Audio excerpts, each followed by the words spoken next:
Bonjour à tous, bonjour à toutes, c'est avec plaisir que je vous retrouve aujourd'hui. C'est pour vous parler de certaines choses qui ne sont pas très agréables à dire, mais je vais les dire quand même. Pour ceux qui me connaissent un peu, qui ont vu mon témoignage, vous savez que j'ai baigné dans le New Age, ainsi que dans diverses pratiques comme le chamanisme, le Reiki, l'occultisme. Je ne vais pas vous refaire mon témoignage, vous l'avez sur ma chaîne, vous pouvez regarder. Et donc, il y a 2 ans de ça, Jésus est venu me chercher littéralement et m'a montré que les pratiques auxquelles je m'adonnais ne le servaient pas, mais servaient Satan. Voilà. Et donc, je voudrais vous partager cette vidéo parce qu'il y a beaucoup de gens, de mes amis, qui sont encore dans ces pratiques-là. Et je voudrais vous prévenir, en fait. Je voudrais vous prévenir de ce qui se passe. Voilà. Le monde spirituel, c'est un monde qui est quand même très dangereux, surtout si on ne sait pas où on met les pieds. Et l'ennemi, lui, il s'est servi, si vous voulez, il se sert de vous pour que vous ne vous rappeliez pas que vous êtes venu ici pour servir notre Dieu, l'Éternel. Donc il a mis plein d'embûches partout. L'ennemi a mis plein d'embûches partout. C'est vraiment un jeu de piste incroyable que de retrouver la porte. Et Jésus l'a dit, je suis la porte. Jean 10, 8. Tous ceux qui sont venus avant moi sont des voleurs et des brigands. Mais les brebis ne les ont point écoutés. Ça, c'est intéressant. Tous ceux qui sont venus avant moi sont des voleurs et des brigands. Je vous laisse par vous-même réfléchir à qui est venu avant lui, puis par la même occasion, qui est venu après lui.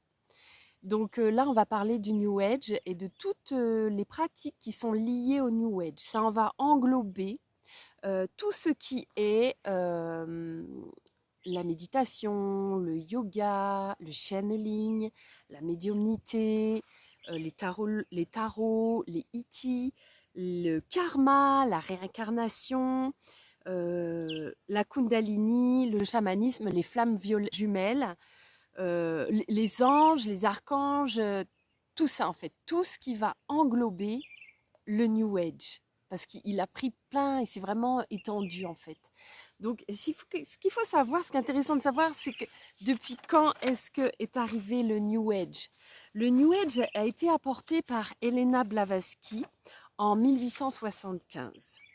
Ça a été la plus grande influenceuse du New Age. C'est elle qui a commencé à nous parler de l'unité, des guides spirituels, des maîtres ascensionnés, du plan de conscience, du plan astral, de la canalisation, du channeling, des E.T. Et en fait, c'était assez intéressant, tout ce qu'elle racontait. Sauf qu'il faut savoir que tout ce qui est raconté dans le New Age aujourd'hui, ce sont des choses qui ont été volées dans la Bible. Alors bien souvent, on va regarder certaines vidéos qui vont détourner la Bible, qui vont dire oui, mais la Bible c'est un mensonge, la Bible ci, la Bible ça, et on va vous trouver tout un tas de théories pour vous dire que la Bible est un mensonge, elle vient des hommes, etc., etc.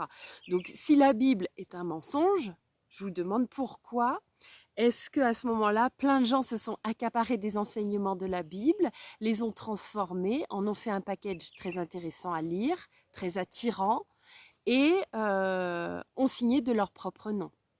La plupart des personnes qui sont dans le New Age sont des personnes qui sont à la base destinées à servir Dieu. Tout ce que je vais dévoiler, tout ce que je vais dire aujourd'hui, c'est vraiment pas contre vous. Je ne suis pas contre vous, je suis avec vous. Moi aussi, j'étais dans toutes ces pratiques-là avant. Et Dieu merci, Dieu m'a permis que je puisse voir en fin de compte la vérité qui se cachait derrière. Ce qu'il faut savoir, c'est que, toi, par exemple, on va commencer par un des plus gros mensonges du New Age. C'est le karma et la réincarnation. Ça, c'est vraiment intéressant, c'est intéressant justement d'aborder ce sujet-là par rapport au fait que dans la Bible, il est dit dans Hébreux 9, verset 27, Et comme il est réservé aux hommes de mourir une seule fois, après quoi vient le jugement. Donc on entend bien ici que la réincarnation est une création humaine et ne vient pas de Dieu. C'est une invention humaine. C'est une invention humaine, oui, mais qui vient quand même de Satan. On va rappeler aujourd'hui que le but de Satan est de perdre un maximum d'âmes. Il y a une guéguerre un petit peu entre Satan qui veut prendre la place de Dieu. Et comme il n'est pas content, eh ben, il sème la zizanie dans le monde. Donc ça, je vous apprends rien. Voyez comment le monde tourne aujourd'hui. Si le monde tourne aujourd'hui comme il tourne, ce n'est pas à cause de Dieu, c'est à cause que les gens se sont détournés de Dieu. Et l'ennemi, il en profite à fond pour nous semer d'embûches afin qu'on ne retrouve pas la porte de sortie, qui s'appelle Jésus. Je dis bien Jésus et pas l'énergie christique, qui est encore ça, une invention humaine qui ne vient pas de Dieu et qui n'est pas la vérité, c'est un mensonge. Alors, pourquoi la réincarnation est un problème ? Ben, la réincarnation, elle est un problème parce que du coup, l'ennemi vous fait croire que, déjà d'une, souvent, ça commence déjà par s'attaquer à la famille. Il faut savoir que l'ennemi en premier va s'attaquer à la famille. Et que Dieu, lui, il chérit la famille. Les familles qui restent soudées, qui restent unies. Une famille avec un papa et une maman et des enfants. D'accord ? Et si vous voulez, l'ennemi, il va s'attaquer d'abord à ça. Souvent, dans la réincarnation, on va entendre... voilà, donc c'est un exemple que je vous donne. Voilà, le mari avec qui je suis actuellement, c'est une relation karmique et en fait on avait des choses à régler ensemble dans le passé parce que tu comprends, dans le passé il m'a trompée et que du coup dans cette vie-là il faut que je rattrape et que ci et que ça. Bon, je vais un petit peu loin dans le délire, mais c'est exactement ce qui est en train de se passer. Donc qu'est-ce qu'on fait ? Sous couvert que la réincarnation existe et que c'est karmique, on brise une famille. Et ça, Dieu, il ne l'approuve pas. Ça ne vient pas de lui. Donc on commence par s'attaquer à la famille. Et puis, c'est pas grave, de toute façon, on pourra toujours se rattraper dans la vie prochaine. Bah ouais, si on déconne dans celle-là, bon, on va régler ça dans l'autre d'après. Mais ça, c'est encore un gros mensonge, tu vois. Parce que comme la vie d'après, elle n'existe pas. Et que celle qui compte, c'est celle qu'il y a aujourd'hui. Et tu te fais avoir et l'ennemi se fout de toi. Il se fout de toi parce que ce qu'il veut, c'est te perdre. Et ce qu'il veut, c'est surtout, tu ne trouves pas la vérité. Donc, il t'a embrouillé la tête avec tout un tas de trucs pour que tu ne trouves pas le chemin, la vie et la vérité. Donc, la réincarnation, c'est un très gros mensonge. Et moi, aujourd'hui, si j'ai envie de faire cette vidéo-là, c'est un petit peu pour te secouer comme moi, j'ai été secouée. Parce que quand c'est venu se révéler à moi, quand Dieu m'a montré que en fait, j'étais en train de servir Satan, alors que moi, j'aime Dieu, tu vois, là, je veux dire, il y a un truc qui m'a piqué au vif, quoi. Je me suis dit, ah d'accord, ah c'est comme ça que ça se passe. Ok, d'accord. Alors ça a mis le temps parce que ça fait 2 ans là que j'ai été convertie, donc ça a mis 2 ans pour que je la fasse cette vidéo. Mais là aujourd'hui je vais te dévoiler comment l'ennemi il se moque bien de nous. On va passer maintenant au chamanisme. Le chamanisme avec les animaux de pouvoir et les animaux totems. Tu sais, quand tu fais du chamanisme, tu vas pouvoir des pratiques pour attirer des animaux de pouvoir qui vont te donner leur force. Alors effectivement, tu vas te sentir fort, tu vas te sentir puissant, tu vas te sentir invincible. Déjà, rien que les mots comme ça ne vient pas de Dieu en fait. Parce qu'on n'a pas à se sentir ni fort, ni supérieur, ni etc. C'est Dieu qui est fort. Du coup, voilà, les animaux totems, les animaux de pouvoir, quand ils rentrent en toi, ils te donnent une sensation de puissance. D'accord ? Et en fait, c'est contraire à ce que nous apprend Dieu. En fait, Dieu, il est là pour nous apprendre l'humilité, la simplicité, et pas à nous sentir supérieurs ou super puissants, etc. Et donc, en fait, j'ai compris que les esprits qui rentraient en moi, ces fameux animaux de pouvoir, ces fameux animaux totems, étaient en fait des esprits démoniaques, tout simplement. Donc effectivement, on a cette sensation d'invincibilité, de puissance qui nous font ressentir. Mais là encore, c'est juste que tu as ouvert la porte et que tu leur as permis de rentrer en toi en fait. Et c'est pas des animaux de pouvoir. Parce que le chamanisme n'est pas autorisé par Dieu. Le chamanisme est une porte ouverte aux esprits démoniaques. Comme toutes les pratiques spirituelles. Toutes les pratiques spirituelles.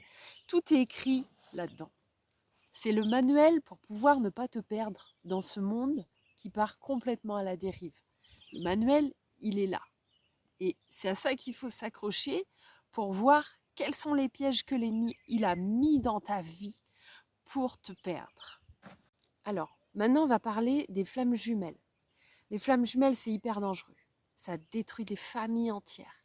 Sous prétexte que Dieu aurait choisi des âmes particulières qui doivent se retrouver, donc le féminin et le masculin, qui vont fusionner ensemble et qui vont être une source exponentielle d'amour et qui vont du coup aider à l'avancement de l'humanité. Alors ça déjà c'est très dangereux parce qu'il y a une histoire d'ego là-dedans. D'accord ? On se sent comme muni d'une mission super importante et le monde il va pas tourner sans nous. Donc ça déjà c'est dangereux parce que Dieu lui nous apprend l'humilité. Et en plus, ça détruit des familles. Parce que voilà, ça y est, on a trouvé la flamme jumelle, alors il faut absolument quitter son conjoint. Et quitter sa famille. Enfin, soit c'est pas quitter sa famille, mais détruire sa famille finalement. Parce que du coup, les parents sont chacun de leur côté. Et au final, dans l'histoire des flammes jumelles, ça tombe pas très rond parce que finalement il y a le runner, quoi, le suiveur et le machin. Et en fait, ce qui se passe, c'est qu'au final, ils se retrouvent jamais parce qu'en fait, ça c'est des esprits démoniaques qui rentrent et qui te font croire des choses. C'est des esprits séducteurs qui te mentent et qui réussissent à détruire ta famille. Tout ce que chérit Dieu, il le détruit. Donc les flammes jumelles, c'est un gros mensonge. Le chamanisme, les animaux de pouvoir, les animaux totems, c'est un gros mensonge. Tout ce dont je parle là, j'en ai fait l'expérience. Hein. Donc moi aussi, j'ai eu les animaux de pouvoir qui sont rentrés en moi. Alors ça faisait... Alors effectivement, je me sentais forte et puissante, mais aujourd'hui, je sais que c'était des esprits démoniaques et pas du tout des esprits des animaux. Des esprits démoniaques. Ok ? Pour ce qui est des médiums, bah ouais, mais c'est sûr, parce que en fait, les médiums, mais les médiums, ils arrivent à me dire quand même des choses, ils arrivent à rencontrer un contact avec ma grand-mère et tout, puis ma grand-mère, elle dit des trucs. Faut savoir que Satan, il connaît beaucoup de choses en fait. Il connaît beaucoup de choses sur ton passé. Il connaît tout. C'est pas un problème pour lui de se faire passer pour ta grand-mère et de chuchoter des mensonges à ton oreille. Mais ce n'est pas la vérité. On ne peut pas communiquer avec les morts ni avec les esprits. Donc c'est encore un mensonge et l'ennemi se sert encore de ce mensonge pour s'infiltrer dans ta vie, pour te faire croire un tas de trucs qui sont faux. Qu'est-ce que tu as besoin d'aller parler avec ta grand-mère qui est morte il y a 300 ans? Tu n'as pas besoin. Si tu as besoin de savoir quelque chose, tu demandes à Dieu. Tout comme l'astrologie, les étoiles, les machins, alors on va te faire un thème astral et on va te raconter tout ce qui va te passer dans ta vie. Et puis toi, tu vas attendre à ces choses-là. Mais sauf que c'est encore des mensonges, ça vient pas de Dieu. Si jamais Dieu il veut te dire quelque chose, il va te le dire à toi, personnellement. Il n'y a pas besoin de passer par les étoiles pour te passer le message, c'est Dieu quand même. Moi, je dis tout ça parce que si tu veux, j'étais là-dedans hein, avant. Donc, il n'y a pas de moquerie hein, là-dedans, vraiment. Hein. Il n'y a pas de moquerie, mais c'est juste que je vois à quel point ils se sont moqués de moi et là, c'est pas possible. En fait, Satan, il nous utilise à notre insu pour pas qu'on connaisse la vérité et pour pas qu'on connaisse le Seigneur Jésus et qu'on ne puisse pas faire ce que Dieu a prévu qu'on fasse. Tout ce qui est la voyance, les médiums, les tarots, j'avais déjà fait une vidéo là-dessus. C'est pas compliqué pour l'ennemi, si tu vas voir une médium, de se faire passer pour ta grand-mère et puis de te raconter des trucs véridiques qui se sont passés. C'est un détail pour lui qui est très très facile. Faut pas oublier que c'est un imitateur et un menteur et qui connaît beaucoup de choses. Il connaît ton passé, il connaît le passé de tes ancêtres. Il faut savoir aussi que il est très très bien organisé. Et donc, c'est pas compliqué pour lui de se faire passer pour ta grand-mère et de te raconter avec un infini détail des choses qui se sont passées. Mais bibliquement, on te dit qu'il ne faut pas parler aux morts. Est-ce que tu sais pourquoi il ne faut pas parler aux morts? Parce que derrière, la personne que toi tu crois que tu es en train de prier ou que tu crois avoir le message, c'est pas un mort. C'est encore un esprit démoniaque. On est dans un monde spirituel, les gars. Là, on est dans un monde matériel, ok. Mais tout ce que tu vois pas, c'est spirituel. Et l'ennemi, il se sert de tout. Il se sert de tout pour te perdre. Moi, je suis pas là pour te faire peur, je suis là pour te prévenir. Je suis là parce que je suis plus d'accord avec le fait que l'ennemi est en train de se jouer de toi et que qui gagne la partie, c'est Niette en fait. Tu vois, il a perdu. Déjà, il a perdu déjà à la base. Donc, ta grand-mère, elle peut pas te répondre. Je suis désolée de te le dire, ta grand-mère ne peut pas te répondre. Ni tes enfants non plus. C'est un mensonge. Ce qui se cache derrière ces esprits-là, ce sont des esprits démoniaques. Les E.T., les extraterrestres. Dans la Bible, je n'ai pas le verset, mais vous pouvez le retrouver. Il est bien précisé qu'il y aura l'enlèvement de l'Église de Jésus. L'Église, je reprécise que c'est l'Église. L'Église, c'est pas un bâtiment. L'Église, c'est le corps du Christ. L'Église, c'est nous. L'Église, c'est le peuple de Dieu. Alors oui, on est tous destinés à être le peuple de Dieu, mais si on est d'accord pour le devenir, parce que il y a des gens qui ne veulent pas aller à Dieu. Donc, au moment des temps de la fin, il est annoncé dans les prophéties que Jésus viendrait chercher son peuple, viendrait chercher ses enfants, viendrait chercher ceux qui l'ont reconnu comme Seigneur et Sauveur de leur vie. Alors, c'est quoi cet enlèvement? C'est-à-dire que avant l'Apocalypse, eh bien, Jésus vient enlever carrément, littéralement, ses enfants. Donc ici, on a quelque chose qui ressemble beaucoup dans le New Age. On entend beaucoup dans les extraterrestres les enlèvements. Moi, je sais que j'ai été baignée là-dedans. Et donc, il y avait énormément d'histoires qui étaient racontées sur le fait que les extraterrestres, les bons, hein, attention, hein, enfin, ça c'est ce qu'ils disent. Hein. Ils disent qu'ils sont bons. Et qui viendraient enlever les humains pour les sauver, etc. Donc ça, c'est encore un truc qui a été piqué dans la Bible. Mais c'est tellement détourné que le jour où il va y avoir ce fameux enlèvement et qu'il va y avoir des millions de personnes qui vont disparaître instantanément, eh ben on va mettre ça sur le dos des extraterrestres pour pas encore dévoiler que ben non, c'est Jésus qui est venu chercher son peuple. Parce qu'on ne veut pas que vous le sachiez en fait.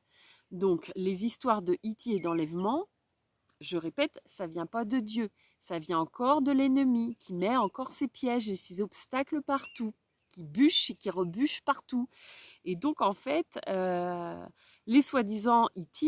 gentils sont pas gentils. Ils font partie du monde obscur. Ils font partie du monde démoniaque. Le yoga et la Kundalini. Alors, moi aussi, j'ai eu l'éveil de la Kundalini. Donc, c'est une énergie qui est logée à la base de la colonne vertébrale, qui s'éveillerait, qui traverserait tous tes chakras et tu deviendrais ascensionné. Donc, moi, je l'ai fait quand même pendant 20 ans. J'ai pas ascensionné que dalle. Et par contre, j'ai mis beaucoup de temps et j'ai perdu beaucoup de plumes. Ce qu'il faut savoir, c'est que cette énergie-là, elle te donne, en plus, il t'explique que c'est une énergie à la base de la colonne vertébrale qui est comme un serpent enroulé sur lui-même. Et que tu réveilles. Ouh, on réveille la bête. Oh. Donc là, c'est encore une porte que l'ennemi va utiliser pour s'infiltrer en toi, te faire croire encore tout un tas de trucs. Alors, tu vas faire des kriyas, alors tu vas bouger, tu vas avoir des rugissements. Moi, ça m'est arrivé d'avoir des expériences de rugissement animal.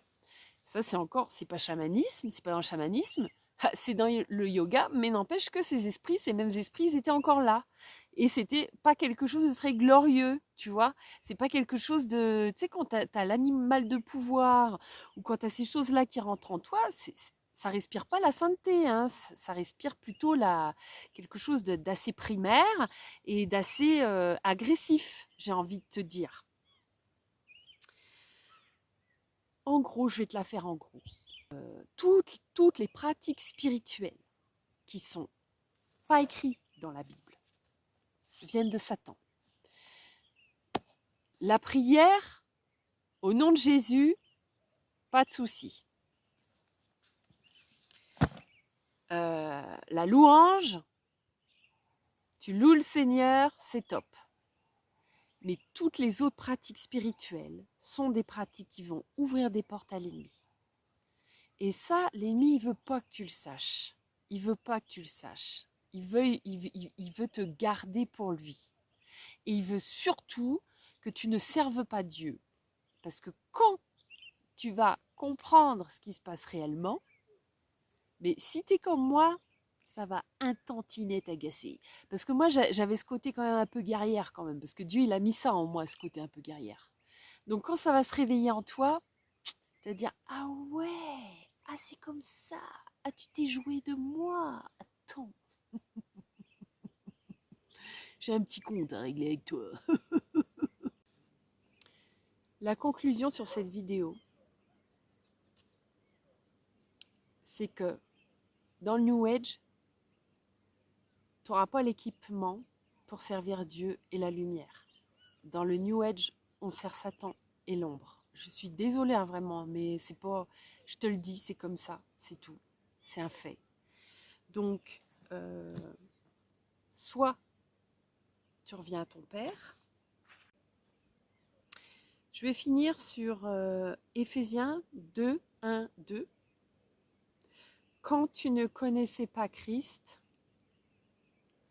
tu étais un enfant de désobéissance. Tu étais mort spirituellement parlant. Tu entends? Tu entends ça? Tu étais mort spirituellement parlant. Toutes les pratiques du New Age c'est de la désobéissance à Dieu. C'est pas autorisé par Dieu. Ça ne vient pas de Dieu. Ça ne vient pas de lui. Ça ne le sert pas. Et pire encore, ça le dessert.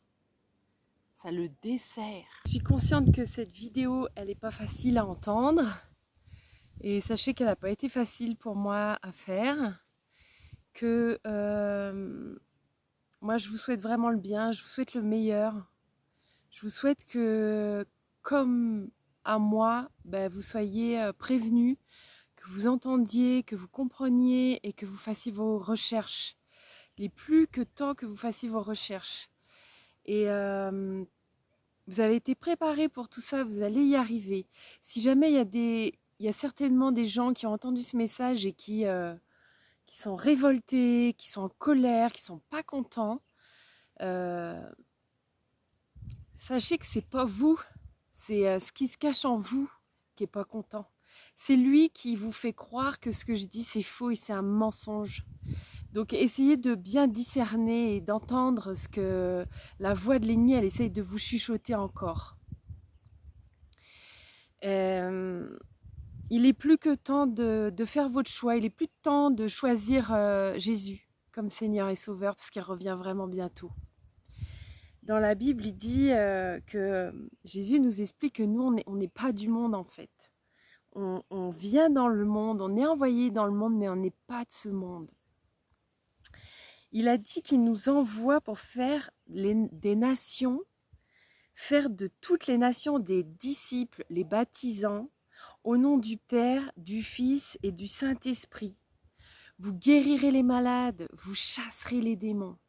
Et je vous assure que moi, j'ai quitté énormément de choses pour suivre Jésus parce que forcément, il m'a montré que j'avais pas besoin de tout ça et que ça me perdait plutôt qu'autre chose. Et je peux vous assurer que j'y ai grandement gagné au change.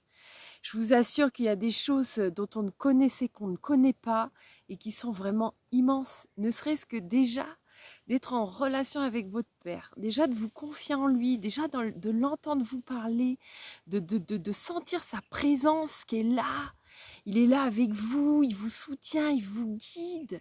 C'est quelque chose de magnifique. Le parler en langue, c'est la prière parfaite, c'est biblique, c'est magnifique. La louange, c'est tellement, mais tellement beau. Ça vous remplit du Saint-Esprit, ça vous remplit de l'amour de Dieu. La prière, oh mon Dieu, la prière, ça c'est une arme redoutable. Il n'y a pas besoin de plus que tout ça. Vous avez besoin de Jésus, de la prière, de la louange. Et lisez votre Bible parce qu'il va vous enseigner. Il va vous enseigner à travers la Bible. Demandez-lui de se révéler à vous. Ayez le courage de lâcher toutes vos pratiques. Moi, je me suis dit, quand ça a commencé à venir me chercher, je me suis dit, quand ça a commencé à avoir le doute dans ma tête, je me suis dit, ok, dans le doute, c'est pas possible que je serve l'ennemi, c'est pas possible. Dans le doute, j'arrête tout. Quitte à reprendre plus tard, si jamais je vois que... Et j'ai tout lâché, mais j'ai lâché à tel point que je ne voulais plus avoir dans ma maison quoi que ce soit qui soit des enseignements New Age. Je ne voulais plus tout ça, quoi.